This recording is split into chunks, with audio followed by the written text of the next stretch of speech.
News conference with Cricket West Indies B team player Shamar Springer. So just have Shamar say a few words first before we get to questions. So Shamar, talk about your performance and your team's performance and what do you hope to accomplish in this tournament? Thanks for inviting me to this conference.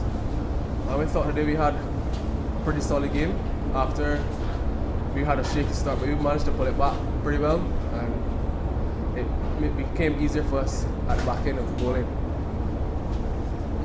Okay, so question?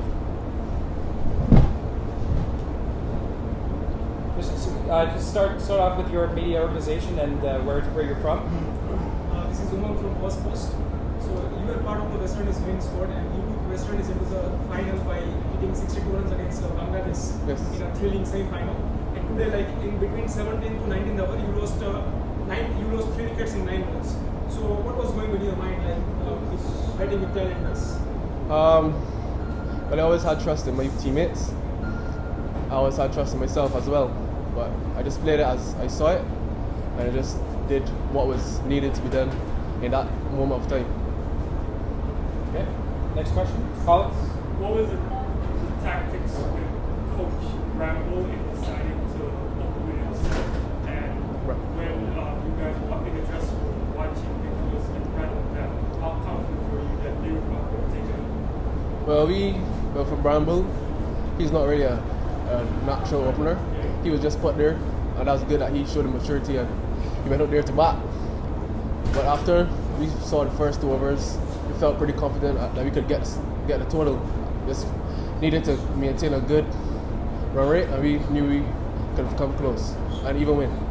Talk to me about the bowling innings. Obviously, Wings been on the right. You guys have been started well, but you guys the bowling came back very well. Restricted. Now, proud of you of the team as a bowling group. I'm pretty happy because told those guys played IPL for a number of years. So for us to really rope them back in was a good effort, in my opinion. So just cheers to the bowlers. And the ground is pretty small, so I would say like 8 runs over, maybe 9. Okay. Yeah, this is Shah Faisal from Next TV. Pardon? Shah Faisal is my name, from Next TV in the United States. Okay, this is the 4th game on this pitch. So at the halftime when you went in and you knew you were going to chase 184, what was the talk at that time? Did you not think they had like good spinners in Narayan and Sandy? What was the thought that how the wickets going to land? How comfortable were you chasing 184? Well, to be honest, we know it's a small field, so we have the guys that have the ability to hit sixes. So we weren't really focusing on those bowlers. We were rather focusing on our strengths. And I think that's our biggest asset, just focus on ourselves and just don't play any names. Because we're here to prove a point.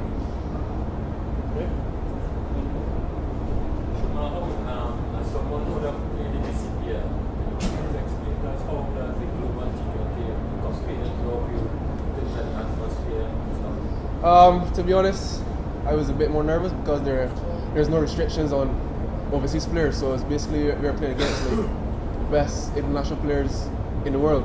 So I think it's a good competition. It has lots of talent in it, and I can see it going very far, and I hope to be a part of it in the near future.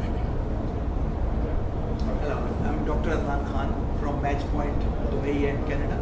So when you people were on the toss and Montreal Tigers decided to bat, was it a surprise for you that in this T20 league so far, this was not a surprise decision that they didn't want to chase? Not really, because when we checked the stats, we realized that the teams that were chasing were coming out on top more often than not. So we were pretty comfortable because we wanted to bowl first either way. And the Guren was, as when he was playing, it reminded me of his innings in the first CPL when he was very brutal against Narayan. Yeah. So might be I thought that Narayan would have been under pressure at that time, could have been the memories of that man against a Trinidadian. It could have been, but cricket plays on the day, so and there's a different surface out there to compare with back in Guyana where it was. So he just went out there and did his thing. Congratulations. Thank you. Once again, against Narayan and Malinga, you guys scored around 38 runs in 8 overs. So it means that you got 150 runs in the other 12 overs. Was it a plan, or it's just like you went with the flow? Yeah. Against Narayan, we wanted to play it safe as possible, just to get 1s and 2s and take limited risk. Against Malinga as well. We knew he was going to be a major factor, and his slow balls were a bit deceiving, so we just played it by ear, and we just saw it through. Have you been given a particular role in the batting lineup? Like today you batted at number 6, so can you consider like you will be the finisher for West Indies? Not really. It could fluctuate. We could go up and down, could change, but I don't think that I am positioned there for the whole tournament. I could drop or I could go up 1 or 2. Last question. For the guys who are not really familiar with the team, tell us about the likes of Brandon and Nicholas Puran. Puran, he's a very good young talent.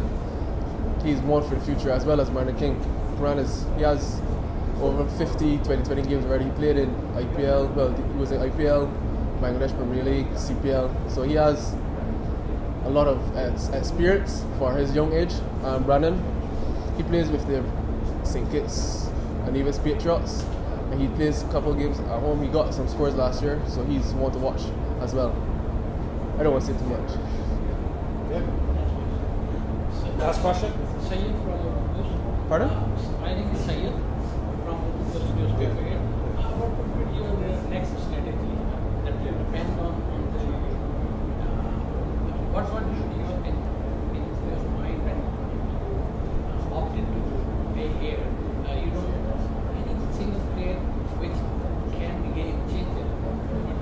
For myself, I would just like to do as well as I can every game and just do whatever the team needs at that moment, and just again, you can't stress enough on playing for the team. As long as we win, I'm happy. Okay, thank you.